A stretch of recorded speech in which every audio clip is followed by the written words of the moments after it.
인터뷰. 모두를 위한, 모두를 향한 모두의 궁금증 훅 인터뷰. 국민의힘 서울시장 후보로는 오세훈 현 서울시장이 확정됐습니다. 민주당은 이기는 선거로 만들겠다면서 서울을 전략 공천하겠다고 발표했는데요. 오세훈의 맞설자 과연 누구인지 알아보겠습니다. 송영길 전 민주당 대표가 서울시장 출사표를 던졌는데요. 만나보겠습니다. 안녕하세요. 네, 안녕하십니까. 머리는 괜찮으세요? 네, 다행히 괜찮습니다. 진짜 괜찮으세요? 걱정돼가지고 아유, 네, 고맙습니다. 깜짝 놀랐어요. 네. 네. 놀라셨죠? 우리 딸이 와서 울고 정처지 마라 그래서 나도 눈물이 날려 그러더라고요. 네, 그러면 네. 아무튼 대선을 치르고요. 그리고는 계속 지방에서 고민하고 그다음 자숙의 시간을 가졌습니다. 그런데 당이 필요하다면 이렇게 나서겠다. 불쏘시개로 송영길을 써달라면서 서울시장에 출사표를 던졌어요. 네. 어떤 생각이었어요? 대선에 패배하고 저는 책임을 지고 깨끗하게 사표를 냈습니다. 네. 사찰에서 쉬면서 반구적이, 반구제기라기도 하죠. 이게 모든 문제의 책임을 자기 시인해서 구한다는 자세로 있었는데, 아니 저도 진기 아니는 상황이 됐잖아요. 많은 우리 지지자들이 마음 둘 곳이 없어 하지 16만 명의 새로운 당원이 입당을 했죠. 매주 금요일 토요일 민주당사에 수많은 우리 신규 당원들이 찾아와서 민주당 할 수 있다 격려를 보냈고, 또 많은 국민들께서 마음 둘 곳이 없어 텔레비도 안 보고 마음에 응어리어지고 우울증에 걸릴 정도의 호소를 하고 있는데, 네. 이번 지방선거의 가장 핵심인 서울에 네. 아무런 후보, 물론 김진애 후보님이 나왔습니다만 후보군이 너무 없이 사실상 방치된 상태였습니다. 김동연 전 부총리가 서울에서 싸워질 줄 알았는데 경기도로 내려가셨고 그렇습니다. 서울은 없었어요. 저도 사실 설득을 해보려고 그랬는데 딱 경기도로 가시겠다고 해서, 저는 전직 당 대표를 지낸 사람으로서 네. 이러한 시민들의 요구에 온몸을 던져 반응해야 되겠다라는 책임감을 갖게 되었습니다. 네. 3천여 명의 당원들이, 개혁의 딸들이 제 통장에다가 2,424원을 입금시켜줬어요. 그게 뭐예요? 서울로 이사 오라고. 이사. 아, 그래요? 그렇죠. 40명이 넘는 서울시의원들이 송영길 출마해달라고 제 공개 성명을 냈고, 많은 구청장, 시의원, 구의원 후보들이 자신들도 공천을 받아야 되기 때문에 지역 국회의원들의 눈치를 보느라고 공개적 의사표시를 못하고 있지만, 개별적으로는 거의 대부분의 구청장 후보님, 시의원, 구의원 후보들이 저한테 대표님이 꼭 서울시장으로 나와주셔야 저희들에게 도움이 됩니다라는 부탁이 쇄도했습니다. 이재명 후보도 송영길 나와달라 좋아요 눌렀고요. 그다음에 측근이라고 볼 수 있는 의원들이 또 찾아가가지고. 네, 정성호님과 김남국 의원 모셨습니다. 그렇기도 했어요. 그래서 대승적 결단을 내렸습니다. 그런데 민주당에서 서울을 전략 공천적으로 하겠다는데 이게 무슨 말입니까? 아시다시피 6명의 후보가 등록을 했고 등록이 마감됐는데 네. 이제 서울 지역 의원님들이 좀 더 많은 후보를 찾아보자. 네. 지금 있는 후보로는 좀 부족하다. 네. 뭐 이래서 아마 그것을 지도부가 수용을 해서 전략 공천이 아니라 전략 지역으로 결정해서, 비록 후보 마감이 됐지만 네. 추가로 후보군을 찾아보자, 이런 취지로 들었습니다. 그래서 경선하는 거죠? 경선을 갈지 전략 공천을 할지 두 개 다 가능성이 있는데, 아니 경선을 안 하고 전략 공천을 하면 다른 후보들이나 다른 지지자들이 그러면 잘했다, 민주당 잘해라, 이렇게 얘기할까요?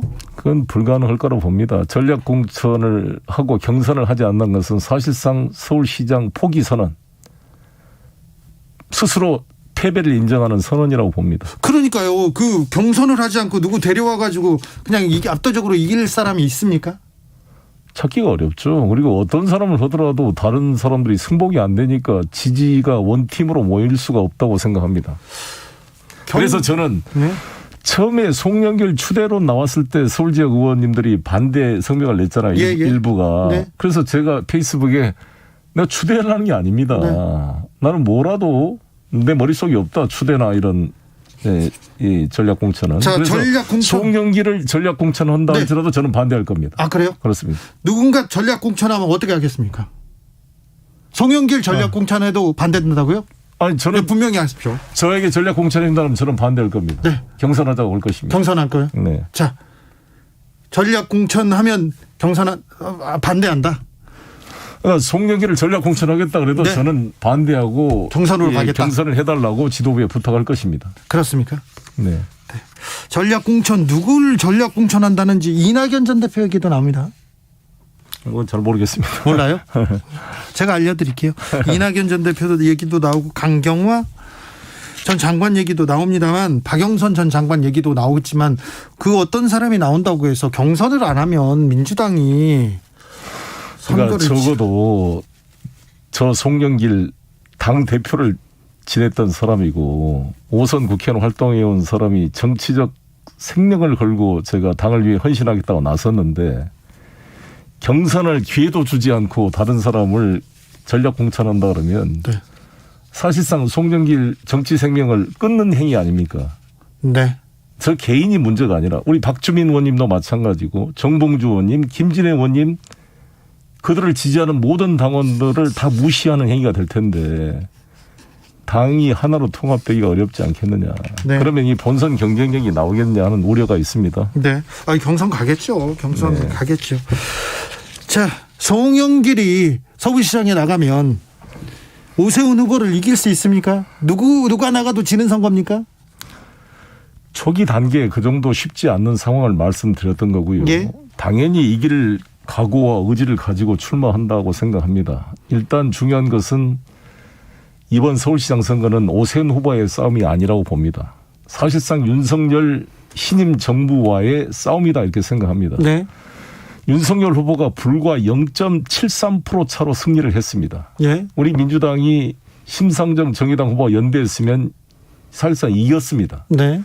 그럼에도 불구하고 우리 민주당은 부정선거 논란 없이 깨끗하게 승복을 했습니다. 네. 그런데 윤석열 당선인께서 국민 대한민국을 하나로 만들겠다고 당선 사례를 붙여놓고 그게 잉크가 마르기도 전에 야당과 협치는커녕 한동훈 법무부 장관을 임명해서 야당에 대한 선전포고를 했고 안철수 같이 도와줬던 분도 팽시키고 네. 이태규도 입각을 안 시키고 네. 아까 일본 뉴스에 말씀하신 것처럼 자기 아는 사람들 동네 골목대장식 인사를 했습니다.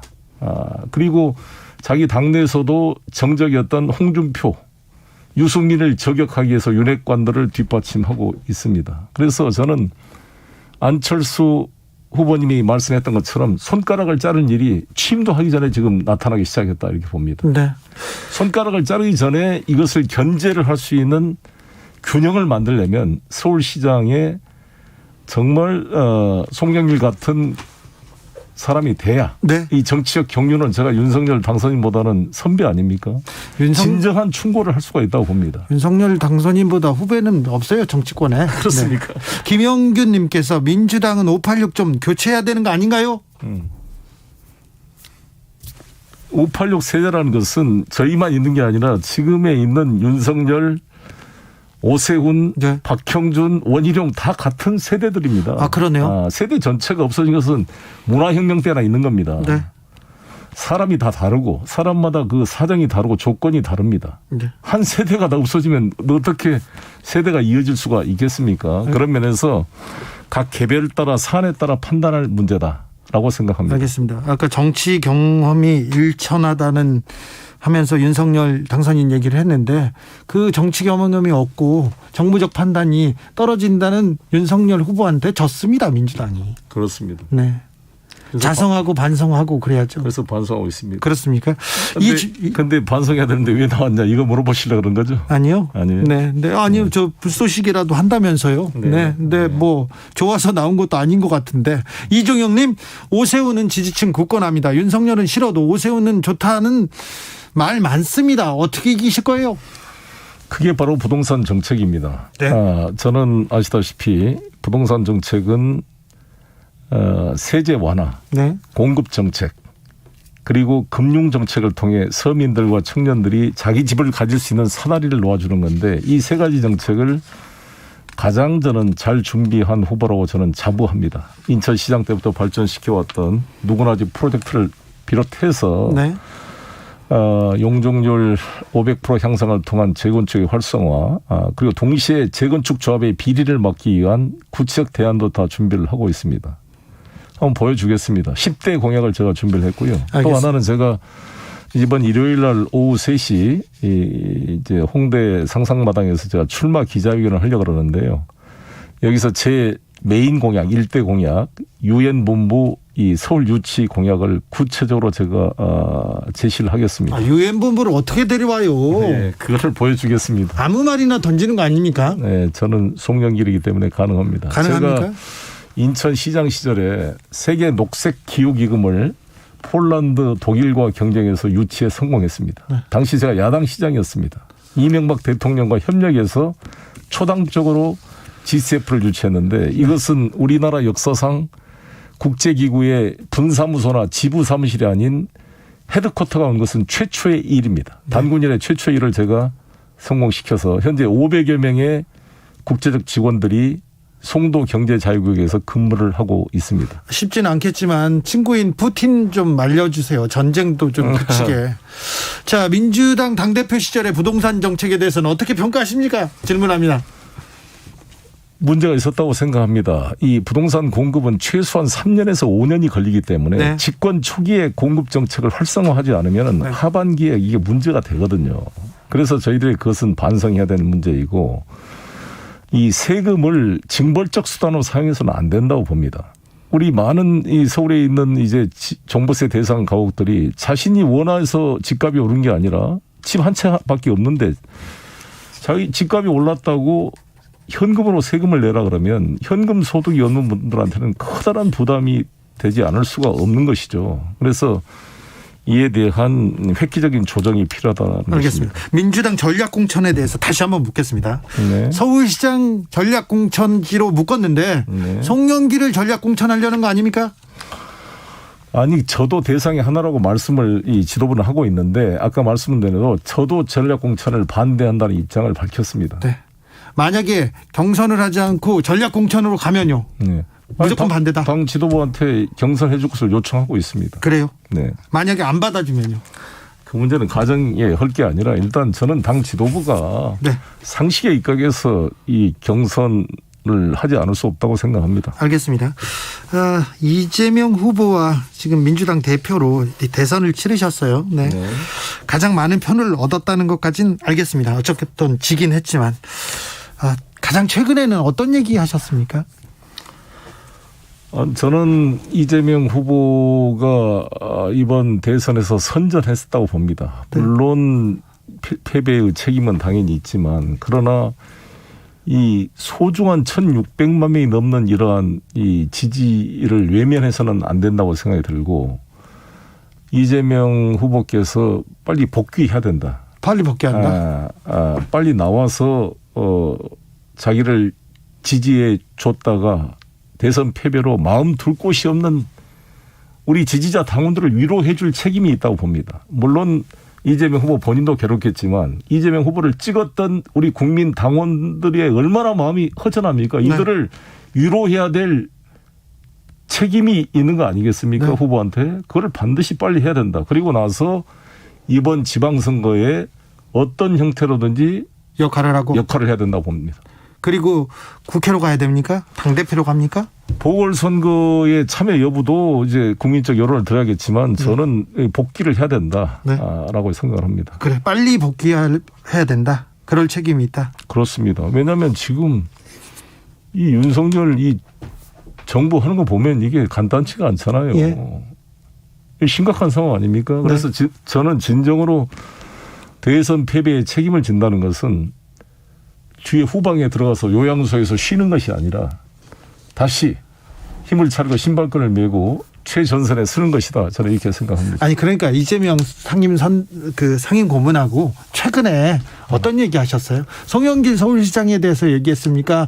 아니면 이재명 후보의 앞날에 대해서 전망하셨어요? 아무튼 우리 두 사람 모두가 이번 지방선거 승리를 위해서 뭔가 힘을 합하고 협력해야 된다는 거 아니겠습니까? 그런 게 추상적인 이야기만 드리겠습니다. 다 알고 있으니까 하나 얘기하고 네. 가세요. 네, 알겠습니다. 자, 민주당의 앞날도 걱정인데 윤석열 정부 네. 지금 인사를 놓고 있잖아요. 네. 앞으로 어떻게 됩니까? 어떻게 된다고 보고 전망하십니까? 이미 정말 큰 위험의 단계로 들어서고 있다 이렇게 생각합니다. 벌써 취임덕이란 말이 옥스퍼드 사전에 올라갈 것 같아요. 그래요? 레임덕에 이어서 아마 대한민국에서 만들어진 새로운 단어로 등록이 될 것 같습니다. 그러면 국민들은 민주당을 쳐다보게 될까요? 민주당은 어떻게 됩니까? 그럴 수 있는 대안을 만드는 게 이번 지방선거 과정이고 예? 그래서 제가 출마한 이유 중에 하나라고 생각합니다. 저는 당대표가 되자마자 조국 문제에 공개적으로 사과를 했고 부동산 종부세 양도세 완화 법안을 여러 가지 찬반 논란 끝에 통과시켰고 또 부동산 공급 대책에 대한 획기적 대안을 제시해 왔습니다. 네. 이러한 구조를 가지고 이념의 어떤 적인 정당으로 비춰지는 민주당을 개혁적 실용주의 정당으로 전환시키는 뉴 민주당 플랜이 시작됐나 봅니다. 그런데 앞장서도록 하겠습니다. 네. 제가 서울시장으로 후보로 나가게 된다면 서울 시민을 설득할 수 있는 것은 새로운 변화를 입법을 통해 제도화시켜야 되는데 172석의 민주당 협력 없이는 윤석열 당선인 이제 대통령 취임하시고 나면 그 윤석열 정부로서는 단독으로 해결할 수가 없기 때문입니다. 네. 민주당의 검수완박에 대해서 국민들도 좀 설득을 해야 될 것 같아요. 아직 좀 이해하고 지지하는 사람들이 좀 적은 건 맞습니다.